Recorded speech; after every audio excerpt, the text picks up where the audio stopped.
लेकिन सबसे पहले लिए चलते हैं आपको राजधानी भोपाल के राष्ट्रीय विज्ञान दिवस पर कार्यक्रम जारी है। कार्यक्रम में सीएम मोहन यादव शामिल हुए हैं।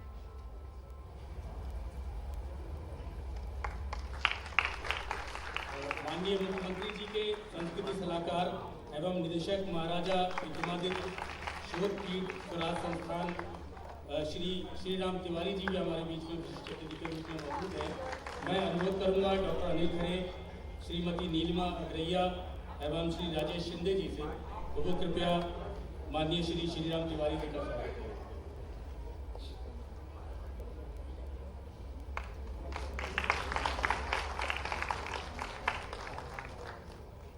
हमारे परिषद के महानिदेशक महोदय एवं वैज्ञानिक सलाहकार मध्य प्रदेश शासन डॉक्टर अनिल कोठारी जी भी हमारे मंच पर आसीन हैं। मोहन यादव कार्यक्रम में शामिल हुए, संबोधित कर रहे हैं। सुनील गर्ग जी, इस अवसर पर आप सब मौजूद समस्त विज्ञान मित्रगण, पत्रकार साथियों, प्रदेश भर में लाइव प्रोग्राम जो सुनाया गया, बताया गया, तो जो जहाँ से भी मेरी आवाज़ पहुँच रही है, आप सबका वंदन करता हूँ, अभिनंदन करता हूँ, आपको नमस्कार करता हूँ। आज का समय वाकई अद्भुत समय चल रहा है। इस समय यशस्वी प्रधानमंत्री के नेतृत्व में सभी विभागों में अपनी समान रूप से उनकी अपनी अपनी भावना के अनुसार जिस प्रकार से प्रगति करना चाहिए, वो सारे चीज़ों की छूट मिली हुई है। और मुझे इस बात का और आनंद है कि इन छूट में सबसे ज़्यादा नवीन तकनीक और नवीन प्रकार की व्यवस्थाओं के लिए उदारतापूर्वक जिस प्रकार से यशस्वी प्रधानमंत्री का प्रोत्साहन मिल रहा है, वो काबिले तारीफ है। हम उनका अभिनंदन करते हैं, उनको बधाई देते हैं। कितना अच्छा लगता सुनकर के ही कि आप हमारे अपने देश के उदाहरण दुनिया भर में जा रहे हैं।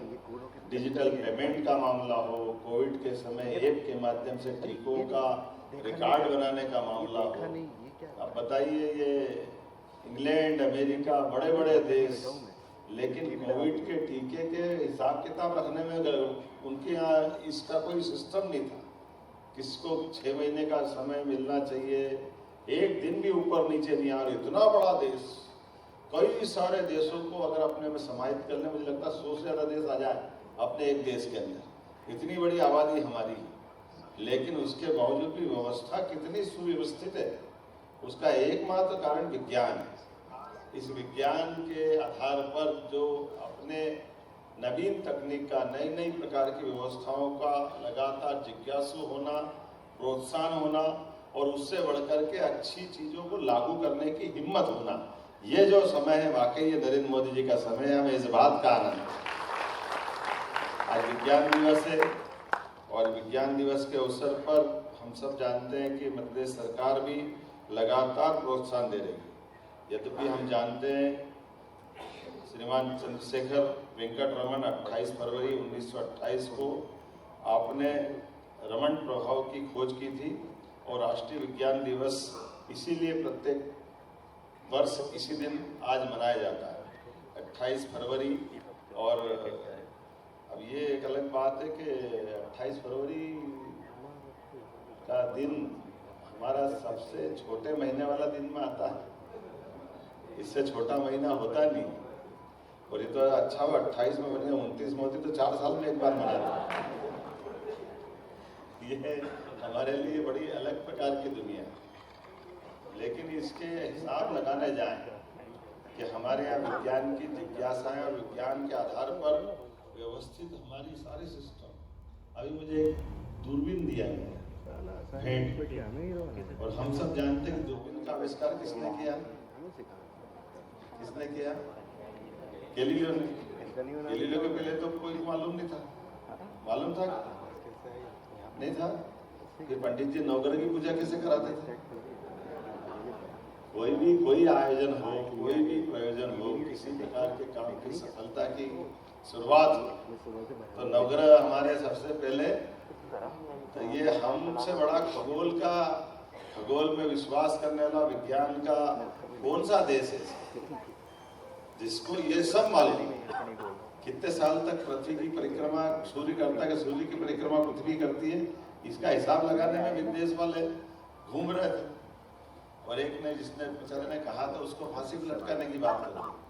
ऐसे ही हुआ ना, ये तुम गलत कह रहे हो और ये धर्म के विरुद्ध है और पता नहीं क्या क्या धर्म बता दिया उसके काम, लेकिन सच्चे अर्थों में। और ये जो गुरुत्वाकर्षण का नियम न्यूटन का ऐसे ही है ना, तो ये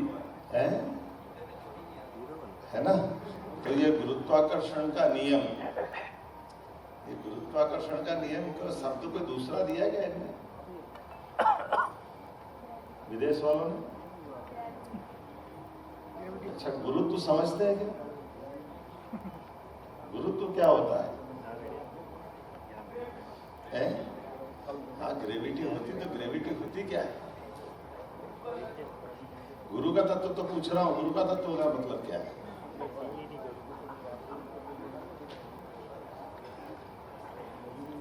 गुरु का अर्थ क्या है? गुरु का एक अर्थ ये भी निकलता है कि हर भारी चीज हल्की को अपनी तरफ खींचती है। इसलिए ये आकर्षण, और इसको हमारे सम्मान के भाव में दिखाएंगे तो मैं अलग ढंग से बताऊंगा। लेकिन जैसे गुरुत्वाकर्षण की कक्षा में चंद्रमा, तो वो हमारी परिक्रमा कर रहा है, और पृथ्वी किसकी परिक्रमा कर रही है? भारी कौन हो गया? और सूर्य किसकी परिक्रमा कर रहा है? सौरमंडल पूरा ही किसकी कर रहा है? आकाशगंगा। और आकाशगंगा किसकी परिक्रमा कर रही है? और ऐसे हमारे शरीर के अंदर भी रोम रोम, हम भले ही बैठे हैं, लेकिन अभी हम बैठे हैं या चलायमान है? चलायमान है ना, अंदर भी इलेक्ट्रॉन, प्रोटॉन, न्यूट्रॉन, जहां भी देखो सब कोई चल रहा है, कोई रुक ही नहीं रहा। इसलिए अपने यहाँ कहा गया चरे वेती चरे वेती, तो चरे वेती चरे वेती ये हमारा वैदिक वाक्य है ना, वेद वाक्य आ गया कि नहीं आ गया, कि कोई रुक ही नहीं रहा है और समय भी चल रहा है। इन व्यवस्थाओं के आधार पर जब सब कुछ गतिमान है, एक दिन की जिंदगी के लिए कितनी कोशिकाएं मरती है, हमारा अपना भी स्वयं का शरीर प्रति क्षण बदल रहा है। कोई ऐसा नहीं कि उसका चित्र उसका ही है। एक दिन की जिंदगी के लिए 1 लाख कोशिकाएं मरती है, तो हमको एक दिन की जिंदगी मिलती है। और एक दिन की जिंदगी के बलबूते पर हमसे जो अच्छा परमात्मा मौका दे रहा है, उसको जितना अच्छा कर सकते हैं वो करने का अवसर भी उसी में छिपा हुआ है। आपकी फिल्म बनती नहीं, इतने सारे फोटो इकट्ठे करके कैसे बनती है? इन व्यवस्थाओं को जोड़ के तो बनती है। हमारे अपना स्वयं का माँ के गर्भ के समय आया हुआ आत्मा रूपी तत्व शरीर छोड़ने तक लगातार चलायमान। इसलिए इन व्यवस्थाओं के आधार पर हम देखते हैं, जैसे अपन अभी कहें कि हमारे मुंह कितने हैं, सचिन कितने मुंह हैं? 1। और मैं कह रहा हूं 1 से ज्यादा है तो एक माँ के गर्भ में कौन सा था?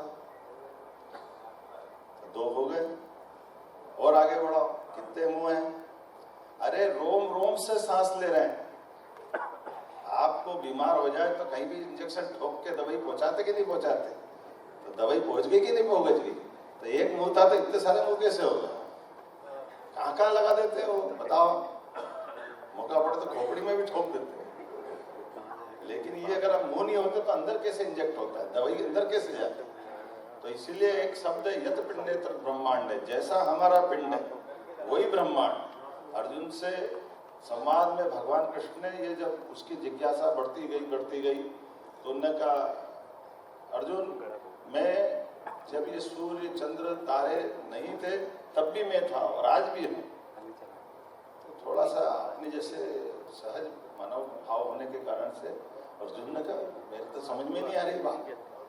आप कह रहे सूर्य तो कितना कब से सूर्य से सृष्टि चलती है, आप तो अभी नंद बाबा के घर से यहाँ आ रहे हैं, कहाँ दुनिया आई, कैसे चक्कर है? तो उन्होंने कहा ये तेरे कष्ट है, इस कष्ट को समझने की तेरे को तेरी जो निगाह है, तेरी जो दृष्टि है, ये चर्म चक्षु वो नहीं देख पा रहे हैं जो मैं देख पा रहा हूँ। तो उन्होंने कहा मैं नहीं देख पा रहा तो आप दिखाओ, कैसे दिखाओगे? मेरे को वो दिखा दो तो मैं मानूं, मेरे तो समझ में नहीं आ रहा। तो उन्होंने कहा तेरे को मैं दिखाने के लिए एक काम करता हूँ, मेरी चक्षु देता हूँ। तो हम सब जानते हैं कि चर्म चक्षु के बजाय उनने उनके ज्ञान चक्षु दिए, और ज्ञान चक्षु जैसे दिए और अर्जुन ने जो देखा सामने से, तो अर्जुन का तो दिमाग ही चकरा गया। कोई आदि न अंत, एक सूर्य से आंख मिलाओ तो अपनी आंखें चौंधिया जाती, हजारों सूर्य चारों तरफ से, इतनी ऊर्जा, इतनी प्रकाश, इतनी प्रकार की व्यवस्था, आगे पीछे ऊपर नीचे हर तरफ से, मुंह चल रहा है, शरीर चल रहा है, डरावना पूरा दृश्य बन गया। जैसे अभी आपके शरीर में मैंने कहा रोम रोम से अगर अपन इसको माइक्रोस्कोप से देखोगे तो ये भी आपके यहाँ शरीर के सारे तत्व अपने चलायमान दिखाई देंगे। तो डर के मारे उसने कहा भगवान ये तो अब आप समझ गया कि वास्तव में आप जो कह रहे हो, लेकिन मुझे तो वो चतुर्भुज रूप दिखाओ जिसको मैं देखना चाहता हूँ। तो फिर भगवान उस पर प्रसन्न थे, उनने वापस अपना वो स्वरूप समेटा और फिर वो अपना स्वरूप और उस स्वरूप को भी दिखा कर, और उस स्वरूप को देखने के बाद उन्होंने देखा कि ये देखो सब कुछ चलायमान। जिस अर्जुन को ये ध्यान में था कि ये सारे कौरव पांडव युद्ध करेंगे और मरेंगे जिएंगे, ये अपनी आंखों के सामने देख रहे हैं कि भगवान मुंह खोल रहा है और दौड़ता हुआ उसमें दुर्योधन उसके जब मुंह में मरने के लिए दौड़ा जा रहा है, भीष्म पितामह दौड़ रहे हैं, द्रोणाचार्य दौड़ रहे हैं, कृपाचार्य दौड़ रहे हैं, कोई इस दांत में फंस रहा है, कोई उस दांत में फंस रहा है, अपने आप चकनाचूर होते जा रहा है, लगातार कोई रुक ही नहीं रहा। तो जीवन का एक अर्थ ये कि सब कोई मृत्यु की ओर दौड़ रहा है, इसको जीवन भी माना गया। हम सब जो आज अपना जीवन पा रहे हैं, असली में जीवन तो जन्म के साथ एक ही बार मिला, अब कोई जीवन नहीं मिलना, अब मिलना केवल जब आपका समय पूरा होगा। तो हम कोई हरेक कोई कहां से कैसे कैसे उस अनंत आकाश की तरफ दौड़ रहे हैं जहां से हमारी यात्रा हुई होगी। उस यात्रा तक पहुंचने का मार्ग जीवन है, और ऐसे सारे रहस्यों को अपने बीचों में से जो सृष्टि प्रकृति के साथ बिखरे हुए, उनको अपने रहस्यों को खोलते हुए अपने सामने रखने के आधार पर प्रयास करने का नाम विज्ञान है। इसलिए विज्ञान दिवस की बधाई मेरी अपनी ओर से आप सबको शुभकामनाएं। धन्यवाद माननीय, आपके द्वारा आशीर्वचन प्रदान करने के लिए। आपकी उपस्थिति का लाभ लेते हुए हम अनुरोध करेंगे कि हमारे आगामी कार्यक्रमों के कुछ पोस्टर हैं उनका भी विमोचन कर सकें। सबसे पहले फसल बीमा हेतु क्षमता विकास कार्यक्रम डॉक्टर जीडी बैरागी, सीनियर प्रिंसिपल साइंटिस्ट और हेड एग्रीकल्चर डिवीजन है। प्रधानमंत्री फसल बीमा योजना भारत सरकार की फसल बीमा योजना है। इस योजना का 100% उपयोग कर फसल बीमा दावों का निराकरण करने में मध्य प्रदेश पहला प्रदेश। तो देखिए आज 28 फरवरी है यानी राष्ट्रीय विज्ञान दिवस, उसी के उपलक्ष्य में कार्यक्रम आयोजित किया गया था। विज्ञान को अध्यात्म से जोड़ते हुए किस तरह से देखा जाए इसे लेकर संबोधित किया सीएम मोहन यादव ने, उन्हीं को आप सुन रहे थे।